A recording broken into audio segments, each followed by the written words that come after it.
Hey, Bulls and Bears, it is Saturday. You're watching Bull, Boom, Bear, Bust. Got a lot of economic, financial news to put out here for you today as we continue to document this descent into what I think is going to be Great Depression 2.0, the next financial crisis, the economic collapse. There's many different names to put on it here, but it's definitely not history repeating itself. It's something completely new at a completely different level of anything that we've seen in the past, including the Great Depression of the 1930s. You see, back in the Great Depression times, 20s, 30s, etc., more people were self-sufficient. More people had real life skills that they could do in their neighborhood and their community to help get by. They traded, they bartered with people. More people grew their own food. This time we're seeing something completely different. We're seeing mostly all of the population, I'd give it 99x% of the population is dependent on some sort of supply chain, on some sort of handout, on some sort of payout, and some sort of assistance coming from somewhere else instead of being self-sufficient, instead of having their own skills and their own source of production or being valuable in some way. Uh, Real life skills including growing food, repairing things, so as we continue to descend into this economic collapse, this Great Depression 2.0, into the next financial crisis, you're going to start seeing more demand for real life skill sets, plumbers, repair people, farmers.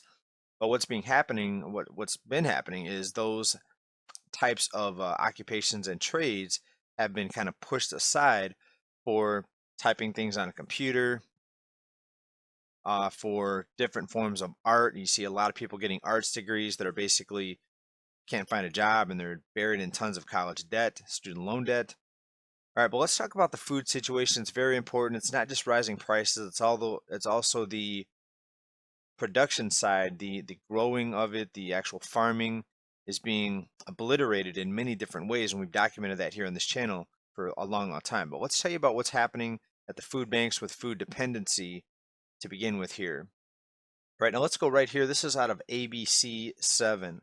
On one hand, we're being told that Americans have a record amount of savings, that everybody has so much extra cash because the shutdowns, no one was spending money in 2020.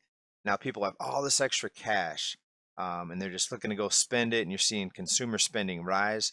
Well, the big part of that is because prices are higher.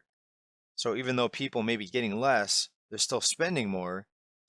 So guess what? They're going to say that's a positive thing. They're going to say, oh, look, prices,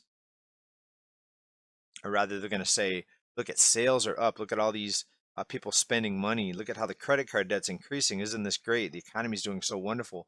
What an amazing recovery, right? Well, if so many people have so much cash now, why are we seeing hundreds of people line up for free turkeys? This is out of New York, and we're going to play just a quick part of this clip here. Harlem, the stark reality of families at hunger's edge could be seen by the long lines that stretch for blocks for a turkey giveaway.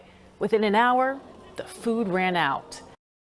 The food ran out after an hour because there's such a high demand, but people were lined up for blocks in New York for free turkeys, and some of them waited for hours, as you heard. So if everybody has so much money, why are people standing in line around blocks for hours to get a turkey?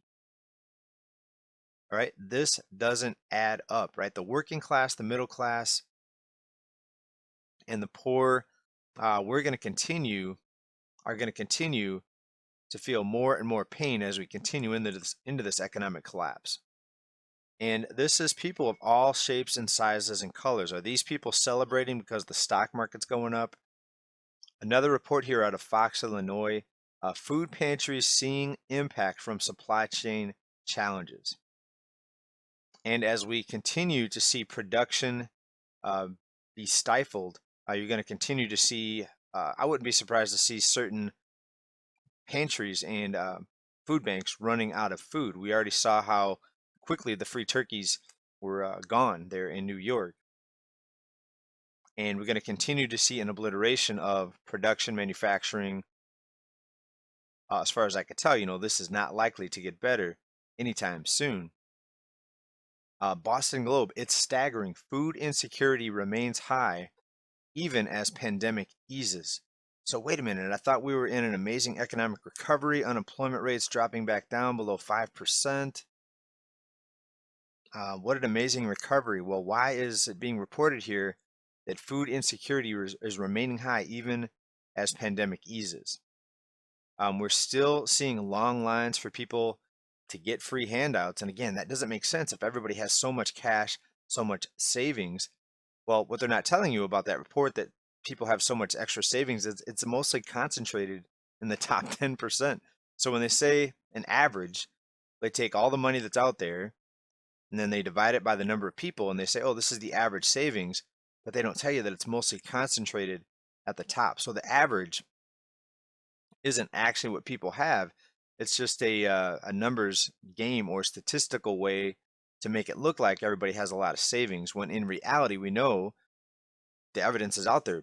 People are getting further into debt. People are using their credit cards more, which also disproves the theory that everybody's got so much extra money now and that the economy's recovering so wonderfully. Recent article out of the Hill: could hyperinflation become the new normal? Well, I think we're headed in that direction, but the fact that it's being discussed now as a possibility is pretty interesting, considering just a couple years ago, if you would have even mentioned that, most people would have said you were crazy, you were a doom and gloomer, you're full of bad news, you're negative. And now it's all over the place. Everybody's asking the question. And the writing's been on the wall for a long, long time. We told you here what to expect. We told you prices were going to continue to rise. That the purchasing power, excuse me, the purchasing power of your dollar is going to continue to decline. We said look out for a black swan event. We had a huge one in 2020 that no one said that they saw coming, but we knew that there's flaws in the system, and we knew the supply chains were very important, and if something happened to the supply chains, that you'd see big problems, and we're seeing that now with the rising prices and all of the shortages. Car dealerships are in some cases half empty, in some cases mostly empty. The cost of cars and goods and products and items are continuing to skyrocket. And basically everything that we've warned about here for years is now coming true. And again, people called us doom and gloom, called us negative, called us bad news, even called us depressing in some cases. But this is just reality, and it's going to continue to get worse, and people really need to wake up and start preparing. And we're seeing companies now shift more towards automation, trying to replace the need for actual humans. We see that Walmart is now getting in on the drone delivery. Walmart, we've talked about this, and this is pretty concerning to me, because how many companies are going to be doing this, and not just the jobs that are going to be lost because of it, but how many drones are we going to have up in the sky? What kind of a mess is it going to be? How many planes are they going to take down with just drones flying everywhere? It's pretty insane what's happening right now. Arkansas can have their orders. We've reported here also on autonomous vehicles that are delivering pizzas in some locations. I believe it was Domino's. This is out of Future Car. Autonomous delivery startup Nero raises $600 million in the latest funding round, raising its valuation to $8.6 billion. So companies are looking more and more towards automation, not having to rely on humans, who a lot of humans don't want to work right now. This is a Domino's autonomous delivery vehicle, driverless vehicles delivering pizzas. And what's this going to lead to? More traffic accidents, higher insurance costs. What are the negatives of this? Please let me know down below. Let me know what you think about this report today. Everybody, thanks for being here. The food banks are overrun. People waiting for hours to get a turkey. Let me know what you think about all this, all these autonomous vehicles, drones, etc. Stay well, stay safe, keep stacking. Bye for now. Peace.